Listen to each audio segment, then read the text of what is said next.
Արասիմի ջայլոց ասեմ, մի հատ ընկերություն ստեղծես, Պետրոս, 74%-ը քեզ, 26-ը Բաբաջանյան Արմանին։ Մի հատ ՍՊ, համատեղ ընկերություն, ֆիրմայի անունը Պետրոս, ինչ դնեն ֆիրմայի անունը։ Դու էլ ղազախական ծորեն։ Կդնես Թուրքի շուն։ Թուրքի շուն ՍՊ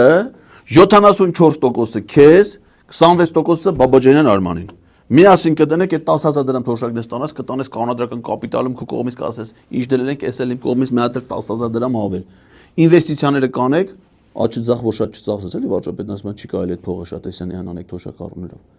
Ու անցի քո բիզնեսին։ Այս դիսյա գործերը թարգի։ Դու լուրջ մարդ ես, բիզնեսմեն մարդ ես, գնա քո բիզնեսով զբաղվի։ Քաղաքականությունը քո խելքի բանը չի, այդ ավտան։ Մինչև հիմա դու քաղաքականությունով զբաղվել ես, մի հատ հաջողության ասած կաս, կյանքում մի անգամ դեպուտատ ընտրված կաս, չէ։ Միտեղ ընտրված մի բան կաս, չէ, այդ քո խելքի բանը չի, չէ։